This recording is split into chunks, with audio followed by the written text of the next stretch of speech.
Et tu parles de l'amertume, de la myrrhe. Et moi, ça me fait sourire parce que justement, ce que les blessures font très souvent, c'est que ça cause en nous une sorte d'amertume.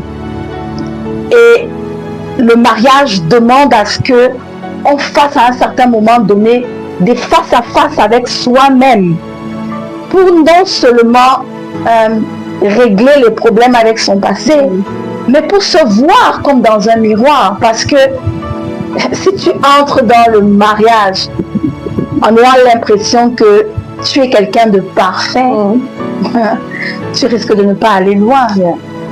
Il faudrait que tu arrives à être consciente d'abord de tes défauts, de ce sur quoi tu dois travailler avant d'entrer dans le mariage. C'est très important. Et plus tu as de l'amertume, plus ça te conduit à être une personne agressive. Oui. Tu développes tu mets ce mur-là, cette barrière-là, pour ne rien laisser passer et faire en sorte que tous ceux qui sont autour de toi te fuient en fait. Ça cause justement de cette amertume-là. Et Esther était une orpheline et je peux me dire que si Mardochée l'avait éduquée dans cette dureté-là, forcément elle va devenir agressive.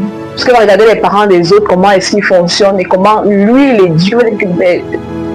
Pourquoi est-ce qu'elle, c'est comme ça quand c'est obligé pour elle de grandir comme ça. Donc elle va forcément développer l'agressivité, le besoin de tout contrôler, le besoin de crier pour se faire entendre. Elle a besoin qu'on l'entende, alors pour ça il faut qu'elle crie, il faut qu'elle s'énerve, il faut qu'elle se fâche. Dans l'amertume, cette carapace-là vraiment, elle a besoin d'être brisée. Elle a besoin d'être brisée. Elle a besoin d'être brisée.